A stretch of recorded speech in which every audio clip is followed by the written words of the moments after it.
따뜻한 생강차 한 모금이 생각이 많이 나는데요. 저는 꼭 생강을 사다가 꿀을 넣은 생강청을 해놔서 자주 마시곤 합니다. 알싸한 생강차를 마시면 몸이 따뜻해지는 게 느껴지더라고요. 몸이 차신 분들은 생강이 몸을 데우는데 효과가 있다고 많이 들어보셨을 거예요. 과연 진짜 이 생강은 우리의 몸을 따뜻하게 해주는 효과가 있을까요? 또 어떤 방법으로 먹어야 효과가 좋을지 같이 알아볼게요. 생강은 다양한 건강 효능을 가지고 있어 요즘 많은 사람들이 주목하는 식품 중 하나인 거 알고 계시나요? 생강은 우리 몸에 여러 가지 유익한 성분들이 함유되어 있는데요. 그 중에서도 진저론, 쇼가올, 진저롤 성분들은 생강의 특유의 매운맛과 향을 내는 성분들이기도 합니다. 특히 이 성분들은 노년층에게도 유익한 성분이라서 건강관리에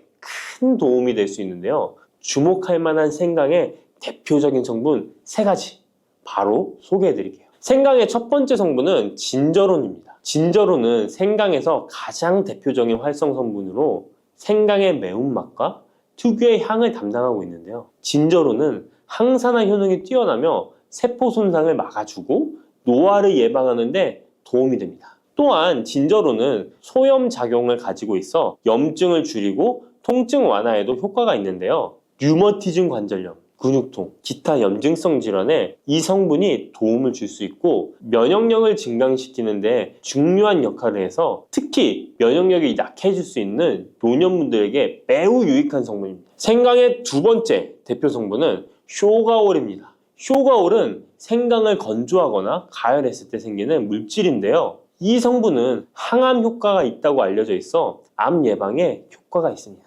쇼가올은 진저론보다 강력한 항염증 작용을 하는데요. 이 성분은 염증을 유발하는 물질인 프로스타글란딘의 생성을 억제하는데 매우 효과적인 것으로 밝혀졌습니다. 쇼가올은 소화기 계통에 유익한 성분으로 유명한데요. 위의 점막을 보호하고 위염을 예방하며 소화불량을 개선하는 데 유용하며 위장을 자극하여 소화를 돕고 변비를 완화하는 데 중요한 역할을 합니다. 소화 기능이 떨어지기 쉬운 노년층에게 특히 유용한 성분입니다. 생강의 세 번째 대표 성분은 진저롤입니다. 진저롤은 생강을 신선한 상태에서 섭취할 때 함유되어 있는 성분인데요. 이 진저롤은 진통 효과가 뛰어나고 항염증 작용을 통해 몸의 염증을 줄이는 데 도움을 줍니다. 이 성분은 혈액순환을 촉진하고 체온을 올려주는 효과가 있어 특히 수족냉증에 효과적입니다. 어르신분들 중 혹시 겨울만 되면 손과 발이 차신 분들이 있으신가요? 생강의 이 성분은 노년층에게 자주 겪는 손발 차가운 문제를 해결하는 데 큰 도움이 될 수 있습니다.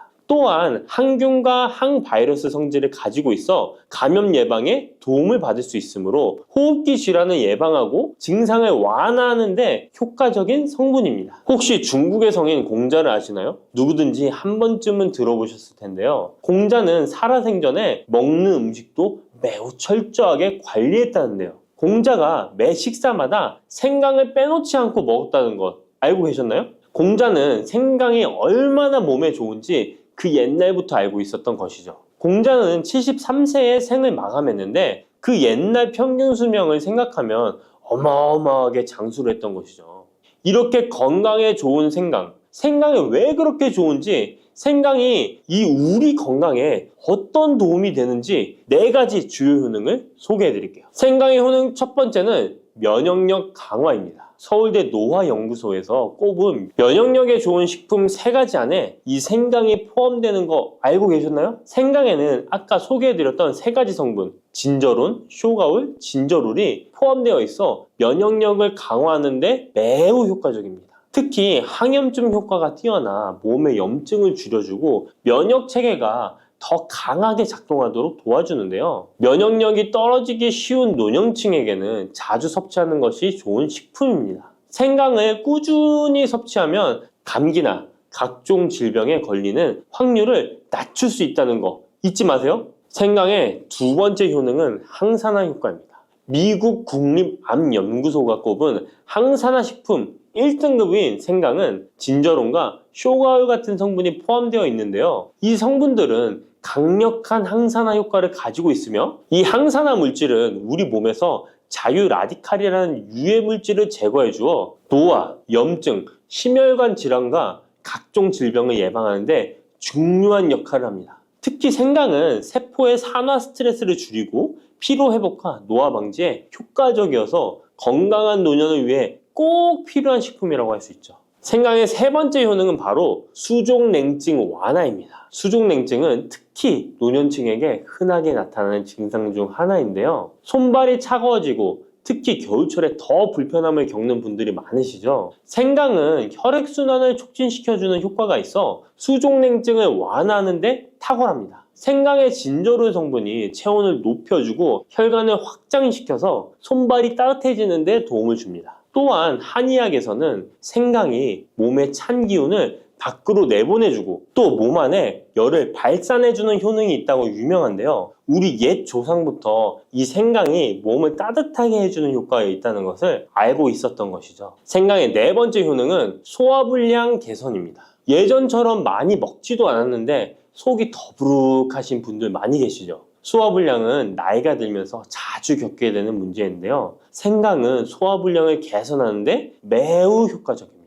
생강에 포함된 쇼가올 성분은 위장의 운동을 촉진시키고 위염을 예방하는 데 도움이 되는데요. 또한 메스꺼움이나 구토 증상을 완화시켜주기 때문에 특히 소화기 계통에 문제가 있는 분들에게 좋습니다. 그런데 이렇게 좋은 생강 그냥 차로만 드시고 계시는 분 많으시죠? 각 방법은 그에 맞는 효능을 더욱 잘 발휘할 수 있기 때문에 여러 방법으로 생강을 활용하는 것이 좋습니다. 차로 드시는 것 말고도 여러 가지 섭취하는 방법에 대해 자세히 알려드릴게요. 첫 번째 방법은 가장 간단한 방법으로 생으로 먹는 것입니다. 생강을 얇게 썰어서 샐러드나 요리에 넣어 먹을 수 있는데요. 생으로 먹을 경우 생강의 모든 효능을 그대로 섭취할 수 있으며 항산화와 항염 효과를 가장 잘 느낄 수 있습니다. 물론 그 특유의 매운맛이 강하기 때문에 매운맛을 좋아하지 않는 분들은 식초에 절여주시거나 물에 조금 담가 매운기를 확 빼고 드시거나 생으로 조금 먹는 것이 좋습니다. 두 번째 방법은 생강을 말려서 먹는 방법입니다.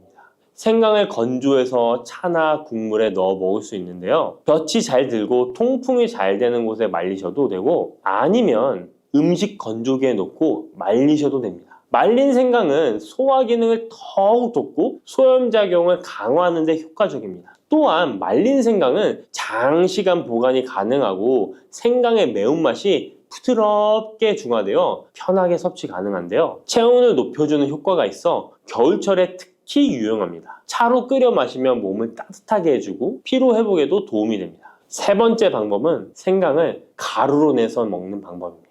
생강가루는 다양한 요리에 활용할 수 있고 특히 음료나 디저트에 넣어 먹기에 좋은데요. 혹시 진저맨 쿠키라고 들어보셨나요? 크리스마스에 자주 보이는 쿠키인데요. 외국에서는 진저맨 쿠키라고 쿠키 반죽에 생강가루를 넣어 겨울철 생강을 먹기 싫어하는 아이들에게 주는데요. 이렇게 가루 형태로 만들게 되면 생강의 매운맛을 부드럽게 즐길 수 있고 물에 타서 마시거나 다양한 요리에도 넣어 드실 수 있고 또한 소화 기능을 돕고 약간의 진통 효과까지 누릴 수 있습니다. 그냥 생강만 드시게 되면 너무 맵다고 하시는 분들 있으신가요? 혹시 생강의 향이 너무 강해서 조금 옅게 드시고 싶은 분도 있으실 텐데요. 그런 분들은 주목해 주세요. 생강과 잘 어울리는 식품 몇 가지 소개해 드릴게요. 생강과 잘 어울리는 식품 첫 번째는 레몬입니다. 레몬과 생강은 궁합이 아주 좋은데요.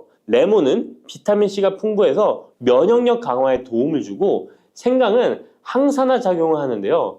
두 가지를 함께 섭취하면 서로 효과가 극대화돼서 특히 감기 예방에 탁월합니다. 또한 레몬은 소화 촉진에 도움을 주며 생강도 소화불량 개선에 뛰어난 효능이 있는데요. 이 둘을 함께 드시면 소화 기능이 개선되고 면역력 강화와 항산화 효과까지 배가 된다는 것 잊지 마세요. 생강과 레몬은 레몬 생강차나 레몬과 생강을 함께 넣은 샐러드로 드시는 것을 추천드립니다. 생강과 궁합이 좋은 식품 두 번째는 강황입니다. 강황은 생강과 함께 먹으면 항염증, 항암, 면역력 증진 효과가 매우 강력해지는데요. 강황의 주성분인 커큐민은 항염증과 항산화 작용이 뛰어나 생강의 진저론, 쇼가올, 진저롤과 함께 염증을 줄이고 세포 보호 효과를 극대화할 수 있습니다.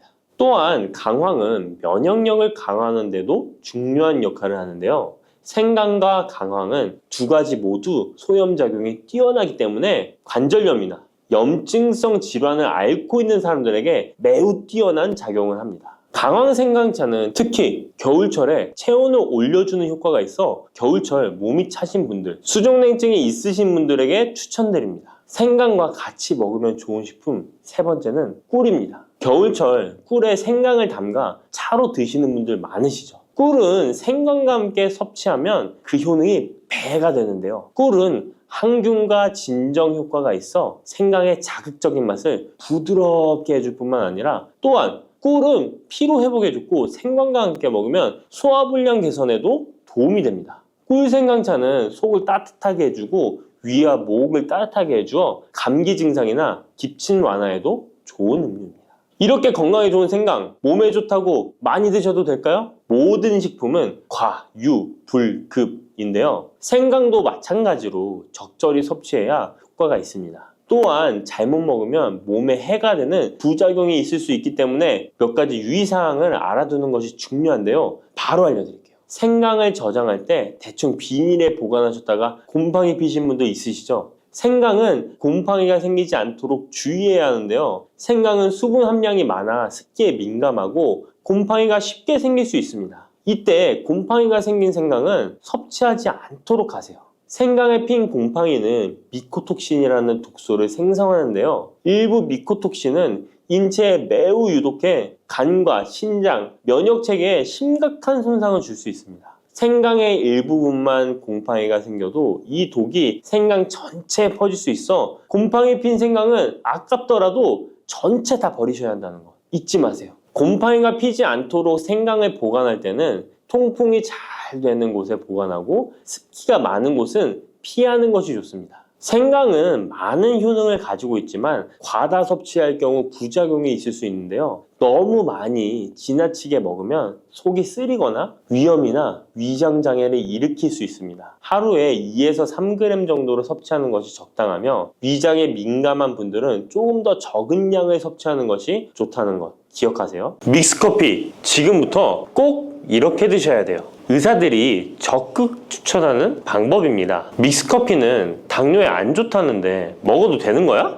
요즘 이렇게 질문하고 있지 않으신가요? 결론부터 말씀드리면 어떻게 먹는지에 따라 믹스커피는 건강에 도움이 될 수도 있고 안 될 수도 있습니다. 그래서 잘 알고 먹어야 하는 거죠. 지금부터 믹스커피에 대한 모든 것을 자세히 알아볼 텐데요. 영상 끝까지 보시면 믹스커피 성분, 효능, 부작용, 건강에 어떤 영향이 있는지와 사람에 따른 하루 권장량, 믹스커피와 같이 먹으면 정말 좋은 식품까지 그동안 몰랐던 믹스커피에 대한 모든 진실 아실 거예요. 제일 먼저 기억하실 게 믹스커피의 성분인데요. 믹스커피는 과연 어떤 성분으로 만들어졌을까요? 물론 믹스커피 제조사마다 성분이 조금씩 다르지만 가장 많이 드시는 믹스커피를 기준으로 말씀을 드릴게요. 믹스커피 성분 첫 번째는 프림입니다. 프림의 원료는 코코넛의 속살인데요. 코코넛 과육에서 채취한 식물성 지방을 분말로 만들어서 믹스커피의 프림으로 사용하는 것입니다. 근데 이 프림이 지방이니까 몸에 안 좋고 콜레스테롤 수치를 높인다 하는 분들도 있고 식물성 지방이라서 오히려 몸에 괜찮다 하는 분들도 있는데요. 어떤 게 맞는 걸까요? 정확히 말하자면 프림에 들어있는 지방은 코코넛에 추출한 식물성 지방이 맞긴 하지만 콜레스테롤을 대놓고 올리는 나쁜 포화지방이 맞습니다. 그런데 여기서 기억하셔야 할 것이 있는데요. 프림에 사용되는 주요 성분인 야자유는 중쇄지방산으로 일반적인 포화지방산과는 조금 다릅니다. 이 중쇄지방산은 일반적으로 체내에서 빠르게 흡수되어 에너지원으로 전환됩니다. 또한 일반적인 포화지방산과는 다르게 심혈관 건강에 악영향을 미치지 않고 소화에도 도움을 줄 수 있는 지방산이에요.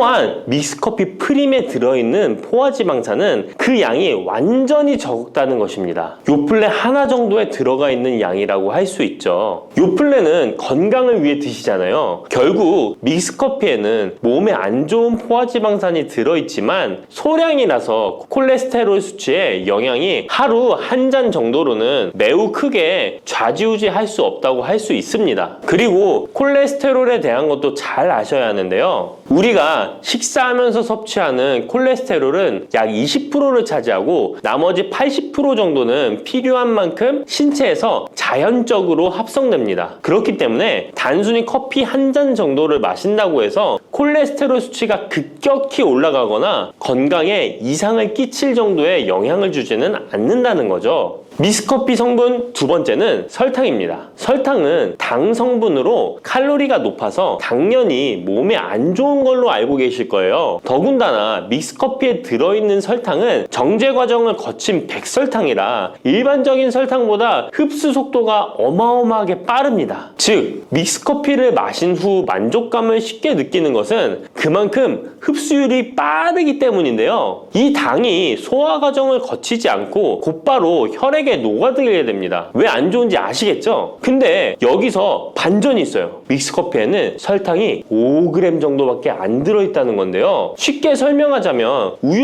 200ml 한 잔이 칼로리가 135칼로리 정도 되고요. 단순당 함량은 10g 정도 됩니다. 그리고 콜라 한 캔의 칼로리는 100칼로리 정도 되고 단순당 함량이 27g 정도 됩니다. 그리고 요구르트는 큰 거 말고 작은 요구르트도 칼로리가 45칼로리에 단순당 함량도 9g 정도 되는데요. 그렇다면 믹스커피 한 잔에 들어있는 칼로리는 얼마나 될까요? 믹스커피 한 잔에는 칼로리가 50칼로리 정도 들어있고요. 단순당은 6g 정도 들어있어요. 칼로리를 먼저 보자면 작은 요구르트 한 병 정도 수준인 거예요. 콜라랑 비교해봐도 콜라 절반 정도 수준이고 우유 200ml 한 잔하고 비교하면 3분의 1 정도 되는 거예요. 우유는 건강에 좋다고 드시는 경우가 많은데 칼로리로만 보면 믹스커피가 더 좋아 보이죠? 물론 칼로리만 비교할 수는 없겠죠. 그 다음에 단순당을 한번 비교해 볼게요. 단순당이 믹스커피 한 잔이 5g인데 작은 요구르트랑 비교해도 절반 정도 수준이고 콜라 한 캔이랑 비교하면 6분의 1 정도 수준이에요. 그리고 우유 200ml랑 비교해도 절반 수준인 거죠. 이렇게 비교하면 요구르트나 우유, 콜라 절대 먹지 말아야 하는 거 아니야? 이렇게 생각하실 수 있는데 그게 아니고요. 믹스커피가 그만큼 칼로리와 단순당이 생각하시는 것보다는 적다는 거예요. 칼로리와 단순당이 높으면 당연히 몸에 안 좋을 수 있는데 생각하시는 것처럼 믹스커피에 많지 않고 적응량이니 하루에 5잔, 6잔씩 매일 꾸준히 드시는 거 아니면 심각한 질환을 초래할 만큼 영향을 끼치지는 않습니다. 그러면 하루에 몇 잔까지 먹는 게 괜찮을까요? 일단 당뇨가 있거나 당이 높으신 분들은 하루 한 잔 정도가 적당한데요. 식후 3시간 정도 후에 드시는 걸 추천드립니다. 그리고 당 체크를 계속 하시니 당 수치가 높지 않으시면 2잔 정도까지 드셔도 괜찮으실 거예요. 당뇨가 없으신 일반인 분들은 하루에 2잔에서 3잔까지도 상관이 없으시고요. 그렇다고 이를 매일매일 드시는 것은 적은 양이라도 몸속에 쌓이기 때문에 그리 좋지는 않다는 거 다들 알고 계시죠? 그래도 건강을 위해 미리 예방하는 차원에서 식후 바로 드시지 마시고 2시간 정도 후에 드시면 좋습니다.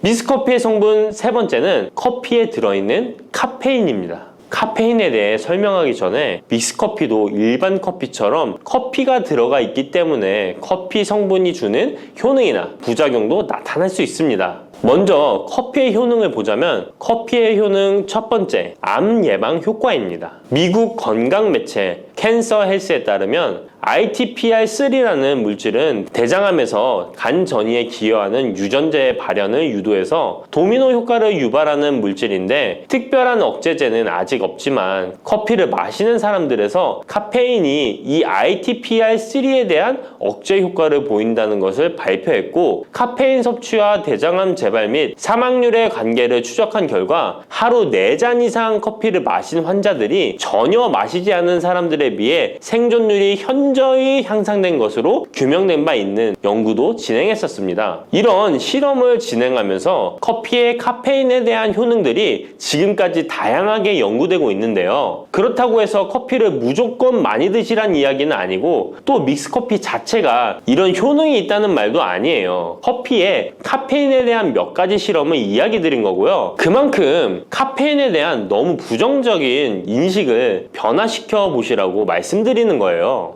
커피의 효능 두 번째는 기억력 회복 효과입니다. 서울대 식품생명공학부 교수님께서 쥐의 인지 능력을 실험했는데요. 쥐를 물에 빠뜨린 뒤 안전한 장소에 도착하는 시간을 측정해 봤더니 평균 10초 정도 걸렸습니다. 그 쥐들에게 기억력을 손상시킬 수 있는 물질들을 투입하고 같은 실험을 했을 때 안전한 장소를 발견하는데 최대 40초가 걸렸습니다. 이 쥐들은 두 그룹으로 나눠 한 그룹은 하루에 3잔의 커피를, 다른 그룹은 6잔의 커피를 주입했습니다. 그 결과 하루 3잔의 커피를 준 쥐들은 20초로 빨라졌습니다. 그런데 하루 6잔을 주입한 쥐들은 거의 정상으로 돌아왔고 평균 10초 정도 걸렸습니다. 이런 결과에 따르면 커피가 기억력 회복에 확실히 도움이 되었다고 할 수 있는 실험도 있다고 간략히 소개해드리는데, 참고로 이 실험에서는 일반 카페인 커피와 디카페인 커피 두 종류를 같이 실험했는데 거의 똑같은 효과를 보였습니다. 결론은 커피에 카페인이 없어도 커피에 들어있는 클로로겐산 등 각종 항산화제 성분 덕분에 기억력 회복 효과가 높아졌다는 것입니다. 정말 놀랍지 않나요? 나이가 들어가면 기억력이 안 좋아지고 인지 능력 장애가 오면서 더 나아가서는 치매가 올 수도 있는데 커피의 성분이 이런 질병을 예방할 수 있다니 너무 커피를 부정적인 시각으로 보시지 않아야겠죠? 그렇다고 남용하면 안 되시고 모든 사람에게서 동일한 실험 효과가 나타나는 것이 아니니 자신의 상태를 잘 알고 드셔야겠죠? 다만 카페인에 예민하신 분들은 믹스커피나 일반 카페인 커피를 드시면 잠을 잘 못 주무실 수도 있으니까 디카페인 커피를 추천드립니다.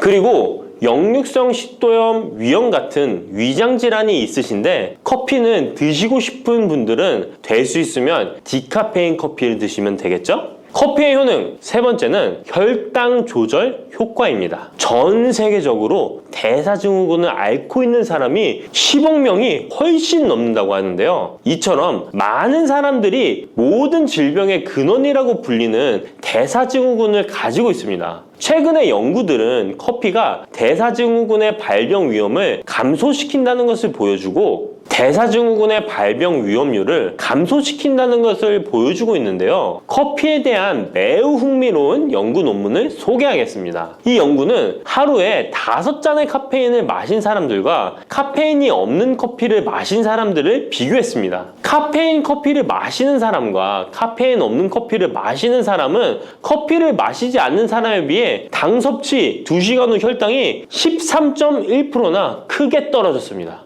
이 외에도 카페인의 혈당에 관계된 실험들도 많이 존재하는데요. 카페인도 적절한 용량, 그렇다고 음료에 들어가 있는 합성 카페인을 말씀드리는 건 아닙니다. 적절히 섭취하면 큰 부작용 없이 드실 수 있다는 것을 말씀드리는 거예요. 커피 효능 네 번째는 다이어트 효과입니다. 다이어트라는 사람들이 운동하기 전에 커피를 마시고 나서 운동을 한다면 카페인이 신진대사를 빠르게 함으로써 운동 효과를 증진시키기 때문에 체중 감량에 도움을 줄 수 있습니다. 뿐만 아니라 커피에는 카페인 성분이 포함되어 있는데요. 당연하게도 믹스커피에 포함된 커피에도 카페인이 포함되어 있고요. 이런 카페인은 적절한 용량을 섭취한다면 신체적 피로 해소와 소화 기능 개선과 같은 효능을 누릴 수 있습니다. 오전에 커피 한 잔을 마시면 화장실에 가고 싶어지는 것도 커피에 카페인 성분이 장 운동을 활발하게 해주는데 영향을 주기 때문입니다. 카페인 성분이 장 운동을 활발하게 해주는데 영향을 주기 때문입니다. 물론 이뇨작용도 활발히 해줘서 소변도 조금 더 많이 보게 되긴 합니다. 다시 돌아가서 믹스커피에 들어있는 세 번째 성분 카페인에 대해 알아볼게요. 믹스커피에 포함된 카페인 용량은 제품마다 차이가 있을 수 있어요. 하지만 평균적으로 60mg 가량의 카페인이 한 잔 용량의 믹스커피에 포함되어 있는데요. 이는 일반적인 아메리카노 대비 3분의 1 수준에 해당하는 수치입니다. 결과적으로 믹스커피의 카페인은 일반 아메리카노보다도 훨씬 적게 들어있는 거죠. 그렇다면 식약처에서 권고하는 카페인 1일 최대 섭취량은 얼마나 될까요? 일반 성인의 경우 카페인 최대 섭취량은 400mg 정도이고요. 어린이나 청소년은 체중 1kg당 2.5mg 이하, 임산부는 200mg 정도입니다. 그러나 임산부의 경우에는 카페인이 태아에 미치는 영향이 조금이라도 있으니 안 드시는 게 좋겠죠? 콜라 한 캔에 카페인이 보통 35mg 정도 들어있으니 믹스커피가 카페인 함량도 크지 않다는 걸 알 수 있습니다. 여기서 잠깐! 그렇다면 믹스커피와 같이 먹었을 때 효과를 극대화시킬 수 있는 식품이 있을까요? 커피와 같이 먹으면 좋은 음식, 첫 번째는 강황입니다. 노란 빛깔의 강황가루를 넣은 커피를 골든 라떼라고도 부르고 있습니다. 강황이 몸에 좋다는 사실이 알려지면서 이미 미국과 유럽 등 전 세계적으로 엄청난 인기를 끌고 있는 새로운 종류의 커피 중 하나인데요. 강황에 함유된 커큐민 성분에는 강력한 항염 효과를 지니고 있어서 체내의 염증 유발 물질을 억제하며 암세포가 발생하고 증식되는 위험을 낮춰줍니다. 또한 우울증을 완화하는 데도 도움이 되며 기억력을 개선하고 치매를 예방하는 등의 다양한 효능을 가지고 있습니다. 강황 커피는 커피 한 컵에 강황 한 티스푼을 넣어 마시면 좋은데요. 강황 속의 커큐민은 우리 몸에 굉장히 흡수되기 어려운 성질을 가지고 있습니다. 그래서 세계적으로 유명한 원료 기업들은 각 기업마다의 커큐민 흡수율을 높인 특허 원료를 만들어내곤 하는데 간단하게 흡수율을 높일 수 있는 방법이 있습니다. 바로 후추입니다. 미국 텍사스 주립대학에서 실시한 연구 결과 강황의 커큐민은 후추의 페페린과 만나면 흡수율이 2000%까지 높아지는 것으로 나타났습니다. 강황 커피에 후추를 아주 살짝 넣어 드시면 건강 개선 효능을 높일 수 있으며 만약 향이 강하다고 느껴지신다면 우유를 조금만 넣어 드셔도 아주 좋습니다. 믹스커피와 같이 먹으면 좋은 음식 두 번째는 계피입니다. 커피에 계피를 넣으면 아주 향긋한 커피를 즐길 수 있어요. 후추와 정향에 이어 세계 3대 향신료 중 하나인 계피는 이미 수천 년 동안 약재로 사용되어 왔으며 여러 연구를 통해 계피의 다양한 효능이 입증되어 왔습니다.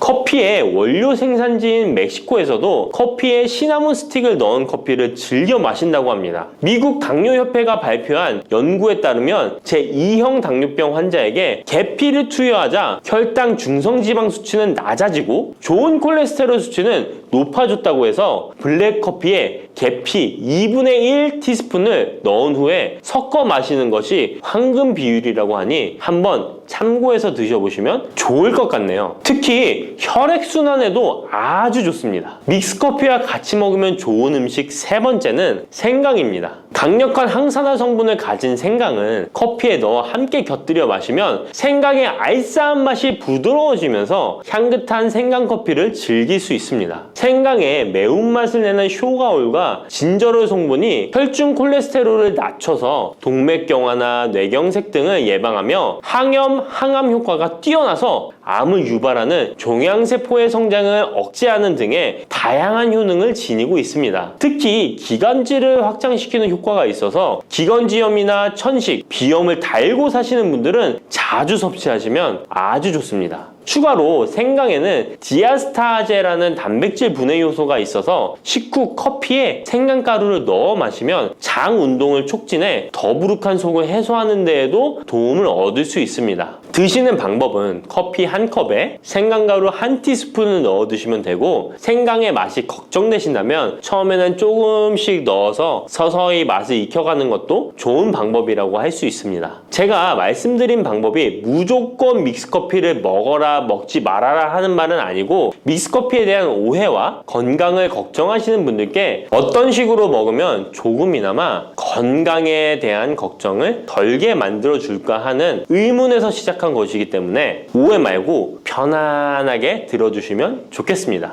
단백질 폭탄으로 알려진 두부는 건강식으로 많이 드시는 대표적인 식재료입니다. 그런데 두부를 잘못 드시면 오히려 건강을 해칠 수 있다는 사실 알고 계신가요? 두부를 먹을 때 독이 되는 최악의 경우, 그리고 두부를 어떻게 먹어야 우리 몸에 보약이 될 수 있는지에 대해 알려드리겠습니다. 두부가 오히려 건강을 해치는 첫 번째는 바로 GMO 유전자 변이된 콩으로 만든 두부를 먹을 때입니다. 2018년 보도 자료를 보면 수입콩을 사용해 만든 두부 7종류 중에서 6종류가 GMO 성분이 검출되어 파문이 일었던 적이 있습니다. GMO는 원래 생산성을 향상시켜 식량 부족 문제를 해결하고 비타민, 미네랄 등의 영양소를 강화하거나 질병 저항성을 높여 건강에 도움을 주기 위해 유전자를 변이하여 재배하는 것입니다. 또 제초제나 살충제의 사용량을 줄일 수 있어서 환경오염도 줄일 수 있는 장점이 있습니다. 하지만 이렇게 재배된 것을 섭취했을 때 건강에 대한 안정성 문제와 생태계 파괴 등의 논란은 끊이지 않고 있습니다.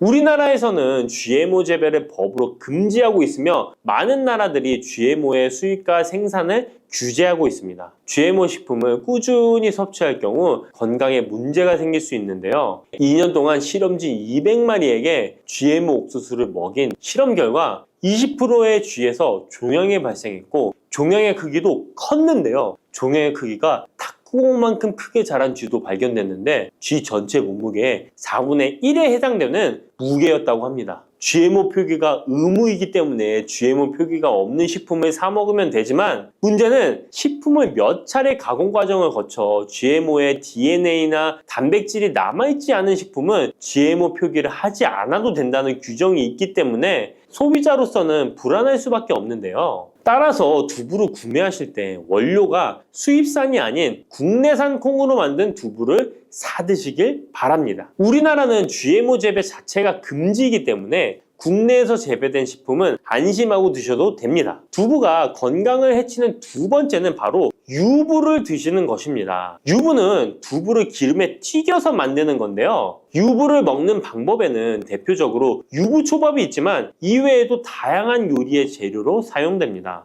유부의 고소한 맛과 부드러운 식감 때문에 다양하게 사용되지만 건강에 해로울 수 있으니까 주의하셔야 됩니다. 두부를 기름에 튀겨 만든 유부는 칼로리가 높아질 뿐만 아니라 트랜스 지방이 생성됩니다. 트랜스 지방은 혈관 내 콜레스테롤을 증가시키고 심혈관 질환의 위험을 증가시킵니다. 이로 인해 대사증후군과 뇌 기능에도 영향을 미쳐 인지력, 학습 능력을 감소시키는 부작용을 일으킬 수 있습니다. 유부를 아예 드시지 말라는 게 아니라 맛이 좋고 간단하게 식사 대용으로 드실 수 있는 유부만 맛이 좋고 간단하게 식사 대용으로 드실 수 있는 유부지만 과하게 드시지 않고 적절히 드시면 좋겠죠? 세 번째, 두부를 드실 때 주의할 점은 시금치와 함께 드시면 안 된다는 것입니다. 시금치는 철분이 풍부하게 함유되어 있어 빈혈 예방에 효과적으로 알려져 있습니다. 또한 비타민 A, 루테인, 제아잔틴 등의 영양소가 풍부하여 눈 건강 증진에 탁월한 효능이 있고 마그네슘, 비타민 K 등이 풍부해서 뼈 건강 증진에 효과적인 것으로 알려져 있습니다. 그러나 문제는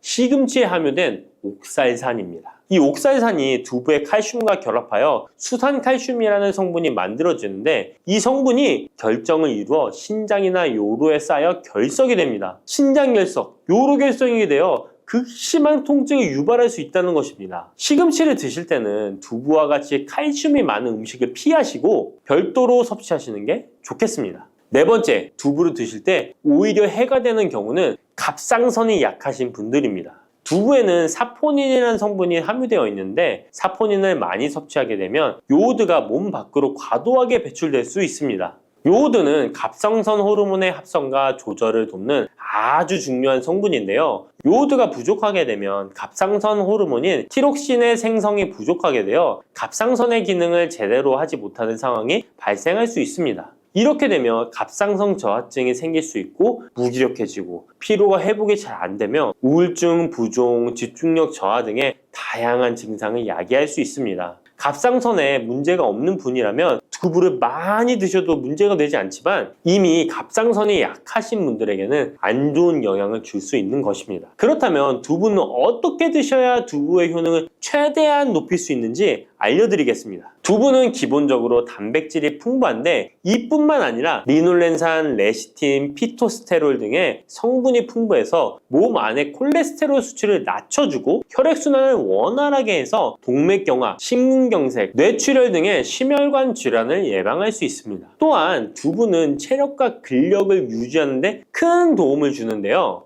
바로 두부의 풍부한 단백질 때문이죠. 근육은 매일 일정량이 새로운 근육으로 대체되기 때문에 매일 단백질을 공급해줘야 되는데요. 우리 몸에 단백질을 공급해주기 위해 정말 유용한 음식이 두부인 것이죠. 또한 두부에는 콜린이 풍부한데 콜린은 알츠하이머성 치매를 예방하는데 탁월한 효능을 발휘하게 됩니다. 두부는 탈모 예방에도 도움이 되는데요. 머리카락의 원료인 단백질을 보충하는데 도움이 될 뿐만 아니라 이소플라본이 풍부해 남성 호르몬을 조절해줍니다. 따라서 호르몬성 탈모 예방에 도움을 줄 수 있는 것입니다. 또한 두부는 건강하게 장수하는 데 도움이 되는데요. 많은 과학자들의 연구 결과 건강하게 장수한 사람들의 특징이 식물성 단백질을 꾸준히 섭취했다는 사실을 발견했고, 동물성 단백질을 식물성 단백질로 바꿔 섭취했을 때 사망의 위험성이 낮아진다는 연구 결과도 있습니다. 이러한 효능이 극대화가 되려면 소화 흡수가 잘 되어야겠죠. 두부 중 소화 흡수가 가장 잘 되는 것이 바로 순두부입니다. 순두부는 일반 두부와 마찬가지로 비질을 분리한 콩물에 응고력이 약한 응고제를 넣어 만든 것인데요. 그렇기에 훨씬 부드럽고 소화 흡수가 잘 되는 형태가 되는 것입니다. 하지만 단점은 일반 두부보다 단백질, 섬유질 등의 영양 성분의 함량이 떨어지는데요. 이런 단점을 보완하기 위해 계란과 함께 드시면 좋은 대안이 될 수 있어요. 순두부찌개에 계란이 들어가 있는 것이 맛뿐만 아니라 영양적으로도 찰떡궁합인 것이죠. 순두부와는 식감이 완전히 다른 쫄깃한 두부면이 요즘 인기가 높아지고 있는데요. 밀가루를 대체할 수 있는 다이어트 식품으로 많이 알려지고 있습니다. 다양한 면 요리에 사용되는데 단순히 두부를 면 모양으로 만든 것이 아니라 일반 두부보다 단백질의 함량이 2배 정도 높아서 건강에 더욱 좋은 식품입니다. 두부에서 수분을 빼고 응축시켜 만들기 때문에 같은 무게당 영양 성분의 함량이 높아지는 것입니다.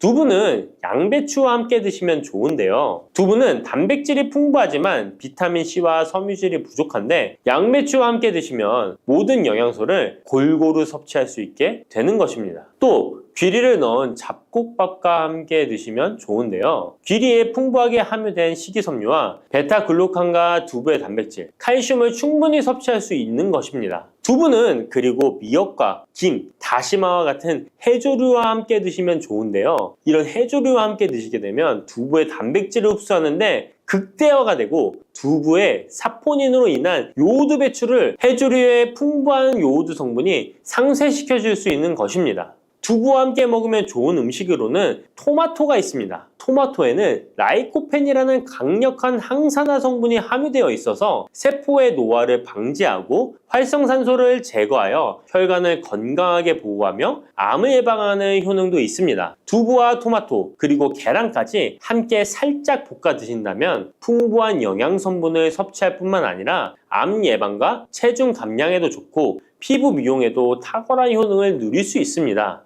요즘 들어 뱃살, 내장지방 쏙 빼는 기능이 좋기로 소문난 레몬, 요리에도 많이 사용하는 과일이죠. 레몬에는 다양한 성분이 있어 건강에 놀라운 효능을 발휘하는데요. 레몬도 잘 알고 드셔야 제대로 된 효능을 누릴 수 있습니다. 잘못 드시면 오히려 몸에 독이 되는 경우도 많이 있거든요. 영상을 통해 레몬에 어떤 효능이 있는지, 어떻게 먹어야 되는지, 함께 먹으면 보약이 되는 음식에는 어떤 것이 있는지, 그리고 레몬 드실 때 주의할 점까지 레몬에 대한 모든 것 알려드릴게요. 레몬은 다이어트뿐만 아니라 당뇨 예방과 관리에도 아주 탁월한 효능이 있습니다. 최근 연구 결과에서 레몬에 들어있는 비타민C와 풍부한 식이섬유, 각종 무기질과 구연산이 혈당 조절에 효과가 있어 당뇨 예방에 도움이 될 수 있고 지방을 분해해주는 효능이 있어 다이어트에도 도움이 된다고 발표했습니다. 또한 레몬은 독소를 배출해주는 효능이 있어 우리 몸의 신진대사를 원활하게 해줘 몸 안에 칼로리를 소모하는데 도움이 되고, 이는 몸의 붓기를 빼고 체중을 줄이는데 도움이 될 수 있습니다. 그럼 레몬의 효능에 대해 좀 더 자세히 알려드릴게요. 12주 동안 진행된 연구에서 고지방 식단에다가 레몬 껍질에 함유된 페놀을 함께 섭취한 설치류는 고지방 식단만 섭취한 설치류보다 체중이 감소했다는 것을 발표했습니다. 또한 체질량 지수가 높은 한국 여성을 대상으로 한 실험에서 레몬 다이어트를 시행한 결과 그렇지 않은 사람들에 비해 체중과 허리둘레가 줄어들었을 뿐만 아니라 인슐린 저항성까지 좋아진 결과를 볼 수 있었고요. 레몬 껍질은 이런 독소를 배출하는 효능뿐만 아니라 변비를 해결하는 데에도 탁월한 효과가 있습니다.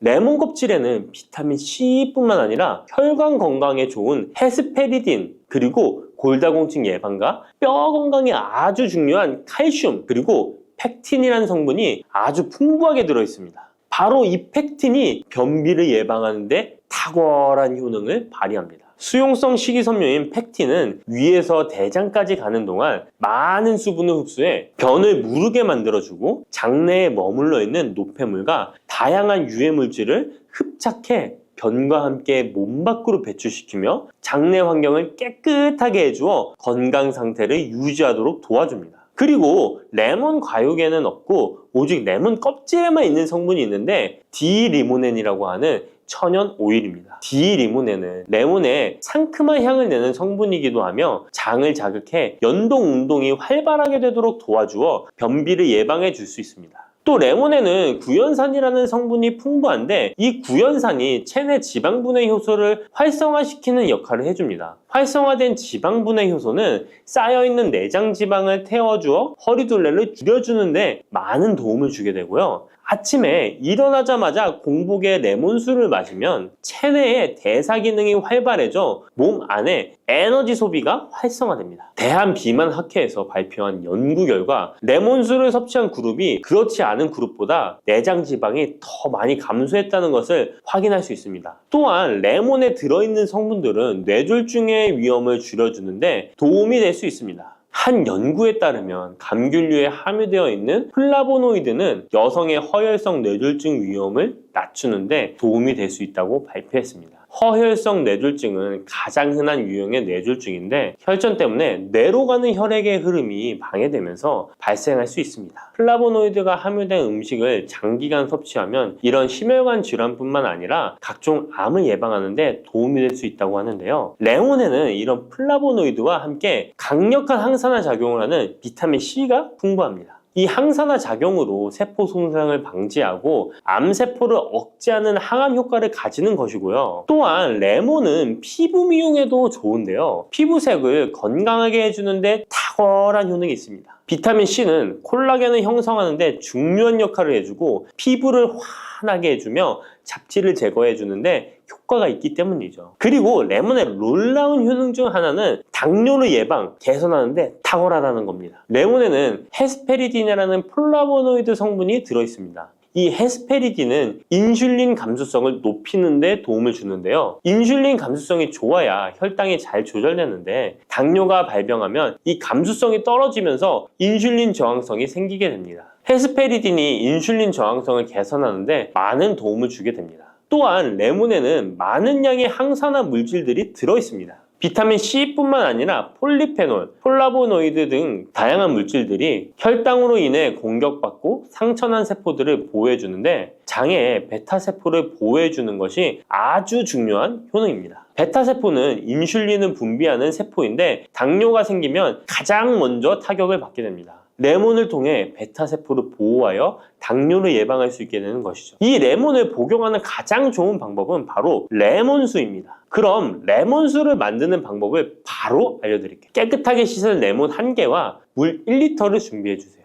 레몬은 양끝 부분은 쓴맛이 나기 때문에 잘라주시고 레몬의 씨는 제거해도 되고 그냥 두셔도 됩니다. 적당한 크기로 자른 레몬을 80도 정도의 뜨거운 물에 넣어줍니다. 충분히 우려내 주시면 레몬물 완성입니다. 물의 온도별로 레몬물의 항산화 능력이 어느 정도 차이가 나는지 실험을 한 결과 80도 이상의 뜨거운 물에서 가장 높은 항산화 효과가 나타났다는 발표를 한 적이 있습니다. 레몬의 제대로 된 효능을 얻기 위해서는 레몬물을 만들 때 꼭 뜨거운 물로 레몬을 우려내 주시기 바랍니다.